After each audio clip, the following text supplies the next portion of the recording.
Let's do a problem. I'll read out the question. The cylinder bore diameter of a single acting reciprocating pump is 150 millimeter and its stroke is 300 millimeter. The pump runs at 50 rpm and lifts water through a height of 25 meters. The delivery pipe is 22 meter long and 100 millimeter diameter.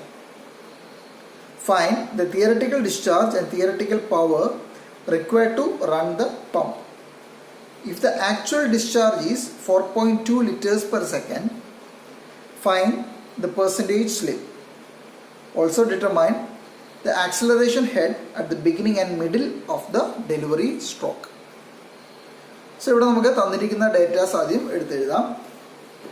The cylinder bore diameter of a single acting reciprocating pump. So, our pump is single acting. It's a single acting reciprocating pump. Okay. So, here we have the bore diameter. What is the bore diameter? The bore diameter is 150 millimeter. So, the bore diameter that is capital D is equal to 150 millimeter, that is 0.15 meters. And its stroke is 300 millimeter. Stroke is stroke is L. Stroke is L. 300 millimeter stroke, that is 0.3 meters. Okay. The pump runs at 50 rpm. So rpm that is N is equal to 50. rpm 50 rpm.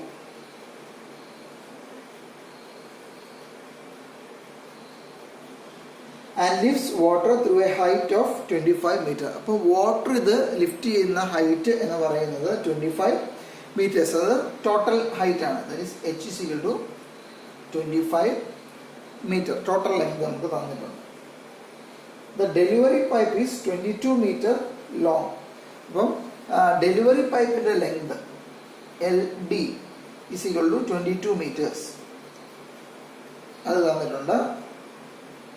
And 10 millimeter diameter. So, we have diameter.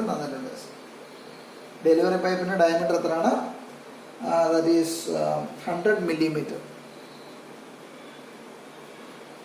0.1 meter. Okay. Find the theoretical discharge and theoretical power. Q theoretical power, theoretical power required to run the pump. If the actual discharge is 4.2 liters per second, about the actual discharge that is Q actual, that is 4.2 liters per second. So find the percentage slip. Percentage slip also determine the acceleration head at the beginning and middle of delivery stroke. Acceleration head beginning middle okay. So in data detail. So, here Q actual liters per second. Liters per second it should be in meter cube per second. Now, this is meter cube per second 4.2 divided by 1000. That is meter cube per second. 0.0042 meter cube per second. Okay. Data is തന്നിട്ടുണ്ട്. So, ഇവിടെ നമുക്ക് ആദ്യം തന്നെ theoretical discharge എത്രയാണെന്ന് കണ്ടുപിടിക്കാം. Q theoretical എത്ര ആയിരിക്കും അതിന്റെ വാല്യൂ? Q theoretical. ക്യൂ തിയറട്ടിക്കലിൻ്റെ ഇക്വേഷൻ എന്താണ്? നമ്മൾ നേരത്തെ ഡെറൈവ് ചെയ്ത് വെച്ചിട്ടുണ്ടായിരുന്നത്. That is LAN divide by 60 അല്ലേ? സോ ഇവിടെ നമുക്ക് L അറിയാം, Lൻ്റെ വാല്യൂ തന്നിട്ടുണ്ട്. A കണ്ടുപിടിക്കാൻ D തന്നിട്ടുണ്ട്. സോ നമുക്ക് Aയും കണ്ടുപിടിക്കാം, N തന്നിട്ടുണ്ട്. So what will be the value? L എന്ന് പറയുന്നത് 0.3 ഇൻറ്റു ഏരിയ 0.15 ആണ് diameter. So pi by 4 D square. D എന്ന് 0.115 square into N is 50 RPM. 50 by 60. So ഇവിടെ ക്യൂ തിയറട്ടിക്കലിൻ്റെ വാല്യൂ എത്ര ആയിരിക്കും കിട്ടുന്നത്? So the value of Q theoretical will be 0.0044117 metre cube per second നമുക്ക് ഇവിടെ കിട്ടും. ഇനി നമുക്കിത് വേണമെങ്കിൽ ലിറ്റേഴ്സ് പെർ സെക്കൻഡിലേക്ക് കൺവേർട്ട് ചെയ്ത് വേണമെങ്കിൽ എഴുതാം. ദാറ്റ് ഈസ് 4 ഇൻറ്റു 1000 ചെയ്താൽ 4.417 ലിറ്റേഴ്സ് പെർ സെക്കൻഡ്. നിർബന്ധമൊന്നുമില്ല, നമുക്കിവിടെ ക്വസ്റ്റിനകത്ത് ലിറ്റേഴ്സ് പെർ സെക്കൻഡ് തന്നിരിക്കുന്നത് കൊണ്ട് നമ്മളിത് ലിറ്റേഴ്സ് പെർ സെക്കൻഡിലേക്ക് വേണമെങ്കിൽ കൺവേർട്ട് ചെയ്യാവുന്നേ ഉള്ളൂ. ഇനി എന്താ കണ്ടുപിടിക്കാൻ പറഞ്ഞിരിക്കുന്നത്? തിയറട്ടിക്കൽ പവർ കണ്ടുപിടിക്കാൻ പറഞ്ഞിട്ടുണ്ട്. So what is power? പവറിൻ്റെ ഇക്വേഷൻ നമ്മൾ നേരത്തെ ചെയ്ത് വെച്ചിട്ടുണ്ട്. എന്താണ്? ρg into Q theoretical into height divided by 1000 എന്ന് പറഞ്ഞു. That is rho into G into Q theoretical into total height. നമ്മൾ HS പ്ലസ് HD എന്ന് എഴുതിയാൽ നമുക്കിവിടെ ടോട്ടൽ ഹൈറ്റ് തന്നിരിക്കുന്നത്. സോ ടോട്ടൽ ഹൈറ്റ് തന്നെ എഴുതാം, ഡിവൈഡഡ് ബൈ 1000. നമുക്കിത് കിലോ വാട്ടിലാണ് കിട്ടുന്നത്. സോ ഇവിടെ റോ എന്ന് പറയുന്നത് എന്താണ്? റോ ഇസ് നമുക്കിവിടെ വാട്ടറാണ് നമ്മൾ യൂസ് ചെയ്യുന്നത്. So rho is 1000 into 9.81 into Q theoretical. Q തിയറട്ടിക്കലിൻ്റെ വാല്യൂ എത്രയാണ്? ഇവിടെ നമ്മൾ ക്യൂ തിയറട്ടിക്കലിൻ്റെ വാല്യൂ എടുക്കുമ്പോൾ ശ്രദ്ധിച്ചോണം, ലിറ്റേഴ്സ് പെർ സെക്കൻഡിൽ സബ്സ്റ്റിറ്റ്യൂട്ട് ചെയ്യരുത്. നമുക്ക് മീറ്റർ ക്യൂബ് പെർ സെക്കൻഡ് തന്നെ സബ്സ്റ്റിറ്റ്യൂട്ട് ചെയ്യണം, ഇല്ലെങ്കിൽ ഇക്വേഷൻ തെറ്റിപ്പോകും. 0.00417 ഇൻറ്റു H എന്ന് പറഞ്ഞാൽ 25 മീറ്റേഴ്സ് ആണ്. 25 ഹോൾ ഡിവൈഡഡ് ബൈ 1000. നമ്മൾ നേരത്തെ ചെയ്തപ്പോൾ നമ്മൾ ഡിറൈവ് ചെയ്യുമ്പോൾ ക്യൂ തിയറട്ടിക്കലിന് പകരം എന്താ എഴുതുന്നത്? LAN by 60 എന്നാണ് എഴുതുന്നത്. അപ്പം നമ്മുടെ ഇക്വേഷൻ വന്നത് എങ്ങനെയാണ്? ρg into LAN into HS plus HD divide by 60,000. അപ്പം ഇത് ഓൾറെഡി ഇതിനകത്ത് വന്നതുകൊണ്ടാണ് നമ്മൾ ഈ ഇക്വേഷൻ യൂസ് ചെയ്തിരിക്കുന്നത്. സോ ഇതിൻ്റെ വാല്യൂ നമുക്ക് എത്ര കിട്ടും? Power is 1.0833 1.0833 kilo watt. So നമുക്ക് പവറും കിട്ടി. So we got Q theoretical power കിട്ടി. ഇനി നമുക്ക് എന്താ കണ്ടുപിടിക്കേണ്ടത്? പെർസെൻറ്റേജ് സ്ലിപ്പ് കണ്ടുപിടിക്കണം. പെർസെൻറ്റേജ് സ്ലിപ്പ് എന്താണ്? പെർസെൻറ്റേജ് സ്ലിപ്പ് എന്ന് പറയുന്നത് എന്താണ്? That is Q theoretical minus Q actual by Q theoretical അല്ലേ? അപ്പോൾ ക്യൂ തിയറട്ടിക്കൽ നമ്മൾ ഓൾറെഡി കണ്ടുപിടിച്ച് വെച്ചിട്ടുണ്ട്.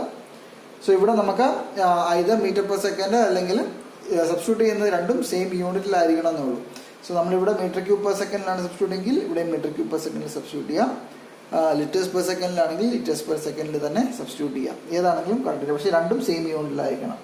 So that is 4.417 minus 4.2 divided by 4.417. So ഇവിടെ പെർസെൻറ്റേജ് സ്ലിപ്പ് എത്ര കിട്ടും? 4.92% നമുക്ക് കിട്ടും. 4.92%. ഓക്കെ. ഇനി ഫൈനലി നമ്മളോട് കണ്ടുപിടിക്കാൻ പറഞ്ഞിരിക്കുന്നത് എന്താണ്? ഹെഡ്, അതായത് ആക്സിലറേഷൻ ഹെഡാണ് നമ്മളോട് കണ്ടുപിടിക്കാൻ പറഞ്ഞിരിക്കുന്നത്. അത് പല പൊസിഷനിൽ കണ്ടുപിടിക്കാൻ പറഞ്ഞിട്ടുണ്ട്. അതെന്താണ് നമുക്കൊന്ന് നോക്കാം. സോ ഇവിടെ നമ്മുടെ ആക്സിലറേഷൻ ഹെഡ് എൻ്റെ ഇക്വേഷൻ എന്താണ്? HAയുടെ ഇക്വേഷൻ എന്താണ്? നമ്മൾ നേരത്തെ കണ്ടുപിടിച്ച് വെച്ചിട്ടുണ്ട്. That is L/G into A/ E into omega square r cos omega, omega square r into cos theta. Omega t എന്ന് പകരം നമ്മൾ തീറ്റ നമ്മൾ നേരത്തെ എഴുതിയിരുന്നു. ഓക്കെ, ഇതാണ് നമ്മുടെ എച്ച് എയുടെ അല്ലെങ്കിൽ ആക്സിലറേഷൻ ഹെഡിൻ്റെ ഇക്വേഷൻ എന്ന് പറയുന്നത് അല്ലേ. സോ ഇവിടെ നമ്മളോട് പറഞ്ഞിരിക്കുന്നത് ഡെലിവറി ഹെഡിൻ്റെ കണ്ടുപിടിക്കാനാണ് പറഞ്ഞിരിക്കുന്നത്. അപ്പോൾ നമ്മൾ ഇതിനെ എന്താ എഴുതണം? ഞാനിവിടെ എല്ലാത്തിൻ്റെയും കൂടെ ഒരു ഡി, ഡെലിവറിയുടെ ഡിയും കൂടെ ചേർക്കും. സോ ഇവിടെ ലെങ്ത് എടുക്കുമ്പോൾ ഡെലിവറി പൈപ്പിൻ്റെ ലെങ്ത് വേണം എടുക്കാൻ, അതുപോലെ സ്മോൾ ഏരിയ എടുക്കുമ്പോൾ ഡെലിവറിയുടെ ലെങ്ത് വേണം എടുക്കാൻ. ആ ഒരു വ്യത്യാസം നമുക്കിവിടെ ഉള്ളൂ. സോ ഇവിടെ തീറ്റ, നമുക്കിവിടെ തീറ്റ സബ്സ്റ്റിറ്റ്യൂട്ട് ചെയ്യണം. സോ ഇവിടെ നമുക്ക് രണ്ട് സ്ട്രോക്ക്, അതായത് ഒരു സക്ഷൻ സ്ട്രോക്ക്, ഒരു ഡെലിവറി സ്ട്രോക്ക്, ഇത് രണ്ടും ഉണ്ടെങ്കിൽ, അതായത് സപ്പോസ് നമുക്ക് ഇങ്ങനെ ഒരു റെസിപ്രോക്കേറ്റിംഗ് പമ്പ് ഉണ്ട്. സോ ഇതിങ്ങനെ കണക്ട് ചെയ്ത് വെച്ചിരിക്കുകയാണ്. So this is A piston. So it is rotating like this അല്ലേ. സോ ഇവിടെ തീറ്റയുടെ വാല്യൂ നമ്മൾ എന്താ എടുക്കുന്നത്? സോ ഇവിടെ നിന്ന് നമ്മൾ സക്ഷൻ തുടങ്ങുമ്പം ഇത് സക്ഷൻ, ഇവിടെ നിന്ന് ഇങ്ങോട്ട് മൂവ് ചെയ്യും, സക്ഷൻ ആണ്. ഇവിടെ നിന്ന് ഇങ്ങോട്ട് വരുമ്പം ഡെലിവറി ആണ് അല്ലേ, സിംഗിൾ ആക്ടിങ് ആണെന്ന് പറഞ്ഞിട്ടുണ്ട്. അപ്പോൾ ഈ ഒരു കേസിൽ നമുക്ക് തീറ്റയുടെ വാല്യൂ എത്ര തൊട്ട്? 0 തൊട്ട് സക്ഷൻ തുടങ്ങുന്നത് എവിടെയാണ്? 0 ഡിഗ്രീസിലാണ് സക്ഷൻ തുടങ്ങുന്നത്. സക്ഷൻ എൻഡ് ചെയ്യുന്നത് എവിടെയാണ്? 180 ഡിഗ്രീസിലാണ് സക്ഷൻ എൻഡ് ചെയ്യുന്നത്. ദാറ്റ് ഈസ് ഇത് സക്ഷൻ സ്റ്റാർട്ട്, ഇവിടെ സക്ഷൻ എൻഡ് അറ്റ് 180 ഡിഗ്രി. അതുപോലെ തന്നെ ഡെലിവറി തുടങ്ങുന്നത് എവിടെയാണ്? ഡെലിവറി സ്റ്റാർട്ട് ചെയ്യുന്നത് 180 ഡിഗ്രിയിലാണ്, ഡെലിവറി എൻഡ് ചെയ്യുന്നത് 360 ഡിഗ്രീസിലാണ് അല്ലേ. നമുക്ക് ഈ രീതിയിൽ വേണമെങ്കിൽ എടുക്കാം. അപ്പം തീറ്റയുടെ വാല്യൂ ഇതനുസരിച്ച് സബ്സ്റ്റിറ്റ്യൂട്ട് ചെയ്യാം. പക്ഷെ നമുക്കിവിടെ ഡെലിവറി സ്ട്രോക്കിൻ്റെ മാത്രമേ വാല്യൂസ് പറഞ്ഞിട്ടുള്ളൂ, അല്ലെങ്കിൽ ഡെലിവറി ഹെഡിൻ്റെ മാത്രമേ കണ്ടുപിടിക്കാൻ പറഞ്ഞിട്ടുള്ളൂ. സോ നമുക്ക് വേണമെങ്കിൽ നമുക്കിവിടെ ഡെലിവറിയുടെ ഇവിടെ നല്ലേ തുടങ്ങുന്നത്. സോ ഇതിനെ നമുക്ക് സ്റ്റാർട്ടിംഗ് പോയിന്റ് ആയിട്ട് എടുക്കാം. ഇത് തീറ്റയുടെ സ്റ്റാർട്ടിംഗ് പോയിന്റ് ആയിട്ട് എടുക്കാം. തീറ്റ ഇവിടെ ഇങ്ങോട്ട് റൊട്ടേറ്റ് ചെയ്ത് സ്റ്റാർട്ട് ചെയ്യുന്നു. സോ നമുക്കിവിടെ തീറ്റ ഡെലിവറി സ്റ്റാർട്ട് ചെയ്യുന്നത് theta is equal to 0 delivery end ചെയ്യുന്നത് തീറ്റ ഇസിക്കൽ ടു 180 പറഞ്ഞ് വേണമെങ്കിൽ എടുക്കാം. ഓക്കെ, നമ്മുടെ കൺവീനിയൻസ് അനുസരിച്ച് എടുക്കാം. അതിൽ രണ്ടും തന്നിട്ടുണ്ടെങ്കിൽ, രണ്ടും കണ്ടുപിടിക്കാൻ പറഞ്ഞിട്ടുണ്ടെങ്കിൽ നമ്മൾ അതനുസരിച്ച് തന്നെ എടുക്കണം. ഇവിടെ നമുക്ക് ഏത് രീതിയിലും വേണമെങ്കിലും എടുക്കാവുന്നതാണ്. പക്ഷേ ഇവിടെ നമ്മളോട് കണ്ടുപിടിക്കാൻ പറഞ്ഞിരിക്കുന്നത് എന്താണ്? ഡെലിവറിയുടെ സ്റ്റാർട്ടിങ്ങിലും അതുപോലെ തന്നെ ഡെലിവറിയുടെ മിഡിലും അല്ല മിഡ് പോയിന്റിലുമാണ് നമുക്ക് കണ്ടുപിടിക്കാൻ പറഞ്ഞത്. That is theta is equal to 0 ഡിഗ്രീസിലും തീറ്റ ഇസിക്കൽ ടു 90 ഡിഗ്രീസിലുമാണ് നമ്മളിവിടെ ആക്സിലറേഷൻ ഹെഡ് കണ്ടുപിടിക്കാൻ പറഞ്ഞിരിക്കുന്നത്. സോ ഈ ഇക്വേഷനകത്തേക്ക് നമുക്ക് തീറ്റ 0 സബ്സ്റ്റിറ്റ്യൂട്ട് ചെയ്യണം, തീറ്റയുടെ വാല്യൂ 90 സബ്സ്റ്റിറ്റ്യൂട്ട് ചെയ്യണം. അത് സബ്സ്റ്റിറ്റ്യൂട്ട് ചെയ്യുമ്പോൾ നമുക്ക് എത്രയാണ് വാല്യൂ കിട്ടുന്നതെന്ന് നോക്കാം. സോ നമ്മുടെ ഇക്വേഷൻ ഇതാണ്. So the acceleration head at the start of delivery stroke. അപ്പം ഇവിടെ നമ്മൾ HAD എന്ന് പറഞ്ഞെടുക്കുന്നു. അപ്പോൾ 1 എന്ന് വേണമെങ്കിൽ 1 എന്ന് നമുക്ക് ഇടാം. സോ അതിൻ്റെ ഇക്വേഷൻ എന്താണ്? എല്ലിൻ്റെ വാല്യൂ എത്രയായിരുന്നു നമുക്ക് തന്നിട്ടുണ്ട്. സോ സ്മോൾ എൽ എന്ന് പറയുന്നത് എത്രയാണ്? Small L is 22 meters. 22 divided by 9.81 into area നമ്മൾ ഓൾറെഡി കണ്ടുപിടിച്ച് വെച്ചിട്ടുണ്ട്. That is 0.017 meter square divided by small A നമുക്ക് കണ്ടുപിടിക്കണം. സോ സ്മോൾ എ എന്ന് പറയുന്നത് എന്താണ്? സ്മോൾ ഡി തന്നിട്ടുണ്ട് അല്ലേ. So we have small D തന്നിട്ടുണ്ട്. ദാറ്റ് ഈസ് 100 millimeter എന്ന് തന്നിട്ടുണ്ട് അല്ലേ. 0.1 meter ആണ്. അപ്പോൾ അങ്ങനെയാണെങ്കിൽ സ്മോൾ എ ഡി എന്ന് പറയുന്നത് എന്തായിരിക്കും? 5/4 into 0.1 square. ദാറ്റ് ഈസ് അതിൻ്റെ വാല്യൂ എത്ര കിട്ടും?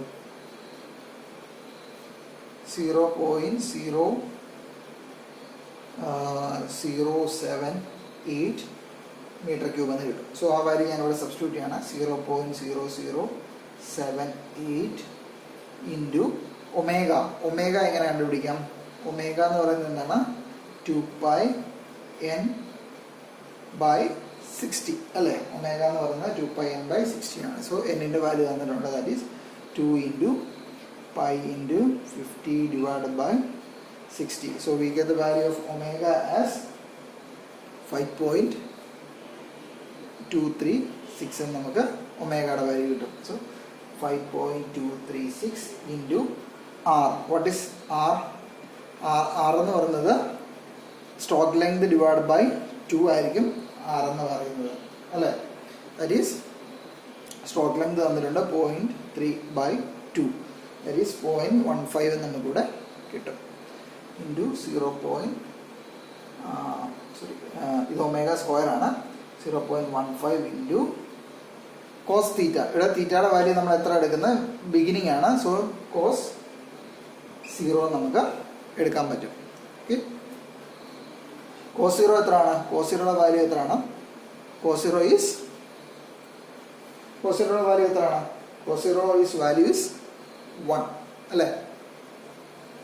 സോ ഇതിന് വാല്യൂ എന്തിനു വേണം? ഇത് 1 ആയി പോകും. സോ ഇത് സിംപ്ലിഫൈ ചെയ്യുമ്പോൾ we get the value as 20.75 meters നമുക്ക് കിട്ടും. അതുപോലെ തന്നെ what will B acceleration head at the middle of delivery stroke. Middle of delivery stroke എത്ര ആയിരിക്കും?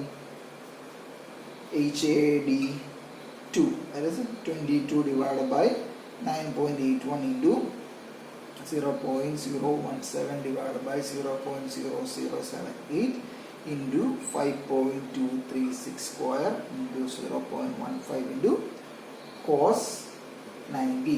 Cos 90യുടെ വാല്യൂ എത്രയാണ്? 0 ആണ്. So this value will be 0. ഇനി എൻഡ് ഓഫ് ദ സ്ട്രോക്ക് ചോദിച്ചാലോ? ഇവിടെ തീറ്റയുടെ വാല്യൂ 180 സബ്സ്റ്റിറ്റ്യൂട്ട് ചെയ്ത് കൊടുക്കാം. ഓക്കെ, ഇതാണ് ഈ സിമ്പിൾ പ്രോബ്ലം ആണ് ഇതും. So this is how you do a problem related to reciprocating pump. Equations എല്ലാം നിങ്ങൾ പഠിച്ചിരിക്കണം. കമ്പാരിറ്റീവ്ലി വളരെ ഈസി ആയിട്ടുള്ള ഒരു മൊഡ്യൂളാണ് റെസിപ്രോക്കേറ്റിംഗ് പമ്പിൻ്റേത്. ഇക്വേഷൻസ് പഠിച്ചു കഴിഞ്ഞാൽ നിങ്ങൾക്ക് സബ്സ്റ്റിറ്റ്യൂട്ട് ചെയ്യാനൊക്കെ വളരെ എളുപ്പമായിരിക്കും. ഓക്കെ.